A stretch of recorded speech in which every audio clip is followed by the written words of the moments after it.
नमस्कार, आवाज समाचार देख रहे हैं आप और आपके साथ मैं हूं स्मिता रिशाल। वक्त हो गया 4 बजे की तमाम अहम और बड़ी खबरों का, जिस पर करेंगे नजर, लेकिन उससे पहले नजर इस वक्त की हेडलाइंस पर। दिल्ली एनसीआर में प्रदूषण पर सुप्रीम कोर्ट सख्त। पंजाब, हरियाणा, राजस्थान, उत्तर प्रदेश को फौरन पराली जलाने पर रोक लगाने को कहा। सरकार को कड़ी फटकार। कहा राज्य सरकारें नहीं बचा सकती, जिम्मेदारी से ऑड इवन पर उठाए सवाल। 3 दिनों की तेजी के बाद बाजार में कंसोलिडेशन। सेंसेक्स निफ्टी फ्लैट बंद। Mid cap small cap index बढ़त पर बंद। फार्मा, पीएससी, मेटल शेयरों में तेजी। रियलिटी ऑटो शेयरों पर दबाव। एफपीआई पर इनकम टैक्स की सख्ती। कई एफपीआई से फंड की पूरी जानकारी मांगी। एफपीआई के जरिए मनी लॉन्ड्रिंग के इंटेलिजेंस इनपुट। सीएनबीसी आवाज एक्सक्लूसिव। छत्तीसगढ़ में पहले दौर के चुनाव में 20 सीटों पर सुबह 11 बजे तक करीब 23% मतदान। पूर्व सीएम रमन सिंह समेत कई दिग्गज मैदान में। नक्सल प्रभावित बस्तर में कड़ी सुरक्षा के बीच मतदान। नीतीश सरकार ने विधानसभा में पेश की जाति सर्वे की पूरी रिपोर्ट। बिहार में एससी एसटी के सबसे ज्यादा गरीब परिवार, इसके बाद ओबीसी ईबीसी का नंबर। राज्य की सिर्फ 7% आबादी ग्रेजुएट। नीतीश ने साधा बीजेपी पर निशाना।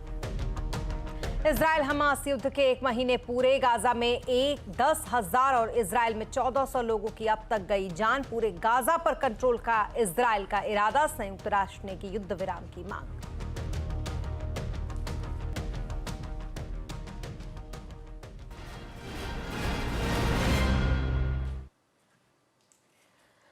और दिल्ली एनसीआर में सांसों पर मचे संकट के बीच अब सुप्रीम कोर्ट इस पर काफी सख्त हो गया है और आज सुप्रीम कोर्ट ने अपने तेवर काफी सख्त दिखाए भी हैं। आज कोर्ट ने 2 टूक कहा है कि किसी भी कीमत पर पंजाब, हरियाणा, राजस्थान और यूपी सरकार जो है वो पराली जलाना बंद करे, क्योंकि दिल्ली सांस नहीं ले पा रही है। कोर्ट ने राज्य सरकारों और केंद्र को कड़ी फटकार लगाते हुए कहा कि प्रदूषण को लेकर सरकारें अपनी जिम्मेदारी से नहीं बच सकती, उन्हें हर हाल में इसे रोकना ही होगा। सुप्रीम कोर्ट ने बुलडोजर एक्शन की भी बात कही है। तो वहीं दिल्ली सरकार के ऑड इवन के असर पर भी सवाल उठाए हैं। डिटेल लेते हैं असीम मनचंदा से इस खबर पर। असीम, सुप्रीम कोर्ट ने क्या कुछ कहा है आज प्रदूषण पर? सुप्रीम कोर्ट ने दिल्ली एनसीआर में हो रहे वायु प्रदूषण को लेकर के आज सुनवाई की थी। सुप्रीम कोर्ट ने सभी राज्यों को फटकार लगाई। सुप्रीम कोर्ट का कहना था कि ऐसा नहीं हो सकता कि हर साल दिल्ली की हालात ऐसे ही रहे। प्रदूषण काफी बड़ा मामला है, गंभीर मामला है। सब राज्यों को मिल करके इसके ऊपर काम करना पड़ेगा। सब एक दूसरे को ब्लेम कर रहे हैं, ऐसा नहीं होगा। ये एक राजनीतिक अखाड़ा नहीं है। स्वस्थ हवा प्रदान करना सभी राज्यों की जिम्मेदारी है और राज्य इस समस्या को लेकर के काफी गंभीर हो। सुप्रीम कोर्ट ने कहा कि पराली जलाने को तुरंत रोका जाए।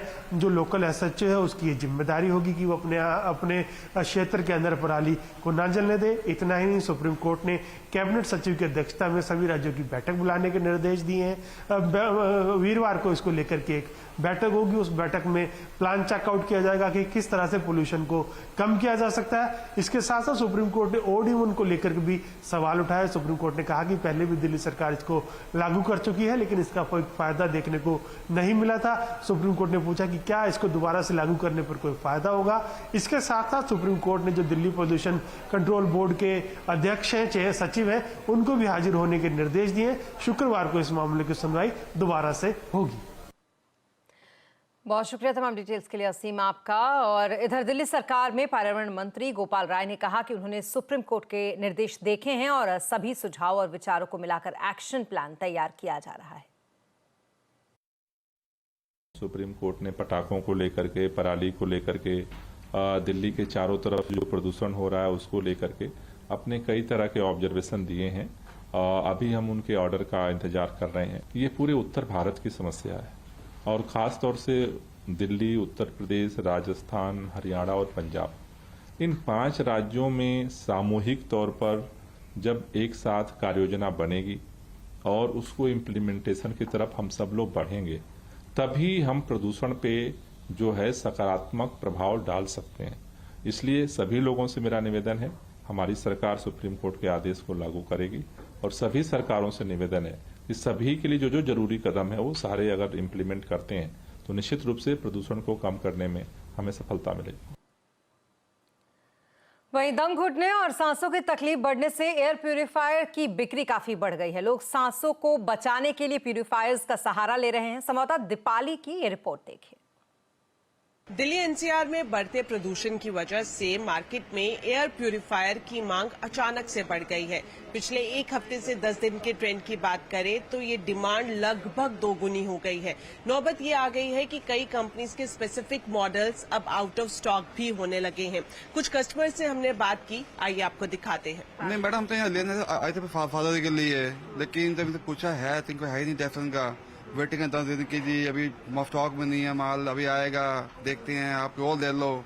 तो मैडम हम लोग जब कंपनी ब्रांड है वही लेंगे ना, फिर लोकल बहुत आते हैं। मेरे घर के अंदर एक बंदा पेशेंट है जिसका ऑक्सीजन लेवल काफी लो रहता है, तो उस पार्टिकल पोल्यूटेंट को चेक करने के लिए हम ये बाय करना चाहते हैं। और इन दिनों में पोल्यूशन इतना ज्यादा हो चुका है कि सांस लेना भी दिल्ली में ब्रीदिंग प्रॉब्लम इतनी है कि जिस प्यूरिफायर के बगैर गुजारा नहीं चल सकता। तो मार्केट में अलग अलग साइज और अलग अलग फीचर्स के साथ एयर प्यूरिफायर मौजूद है। अगर आप भी एयर प्यूरिफायर खरीदने की सोच रहे हैं तो मैं आपको 3 बड़ी बातें बताऊंगी जो आप ध्यान में रखें जब आप एयर प्यूरिफायर खरीदने जाएं। सबसे पहले आपको अपने कमरे का साइज ध्यान में रखना है कि आपके कमरे के साइज के हिसाब से ही एयर प्यूरिफायर की कैपेसिटी हो।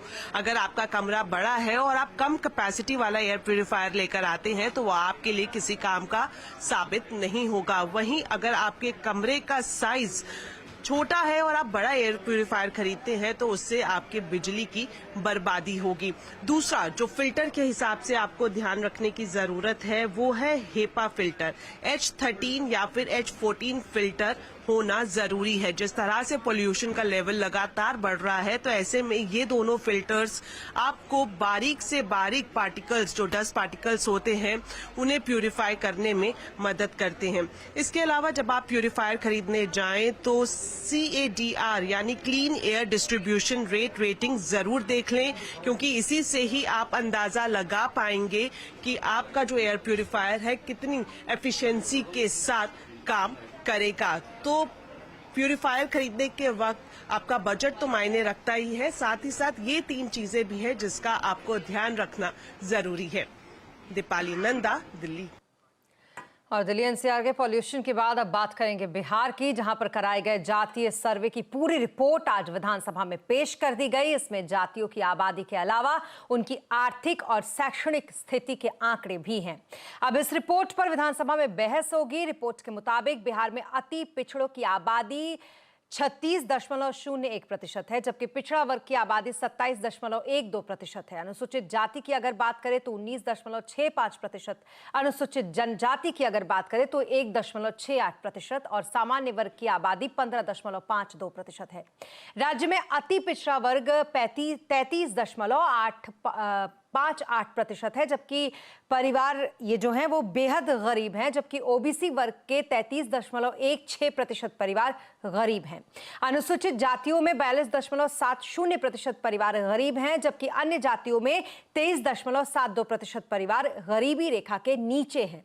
सवर्णों की अगर बात करें तो इनके 25.9% परिवार गरीब हैं। शिक्षा की अगर बात करें तो राज्य की 22.67% आबादी ने कक्षा 1 से 5 तक की शिक्षा ही बस हासिल की है, जबकि 14.71% आबादी कक्षा 9 से 10 तक पढ़ी लिखी है। बिहार के सिर्फ 7% आबादी ग्रेजुएट है।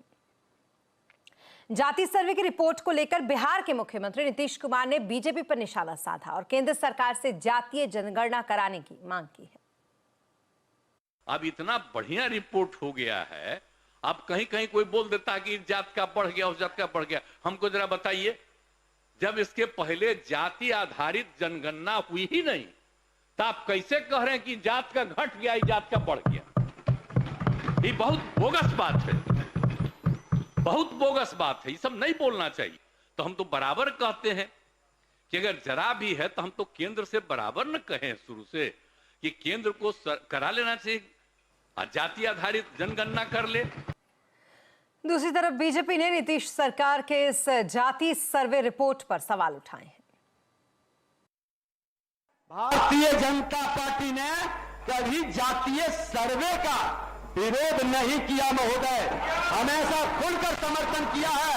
ये जातीय जनगणना की बात कहे थे, किस जाति में बेरोजगार कितना है महोदय, आपने रोजगार का बात तो कर दिया महोदय, बेरोजगारों की चर्चा क्यों नहीं किया महोदय? और बिहार में जाति सर्वे की रिपोर्ट क्या कहती है, इस पर क्यों मचा है सियासी बवाल? आज आवाज अड्डा में इसी पर करेंगे चर्चा, शाम 7:57 पर।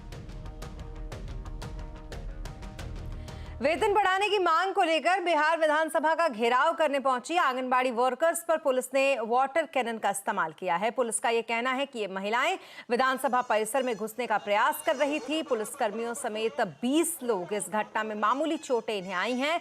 आंगनबाड़ी वर्कर्स अनुबंधन पर काम करती हैं और इन्हें हर महीने स्टाइपेंड मिलता है। ये लोग अपनी स्टाइपेंड बढ़वाने समेत 5 सूत्रीय मांगों को लेकर यहां प्रदर्शन करने के लिए जुटे थे। और अब बात 2024 के सेमीफाइनल की।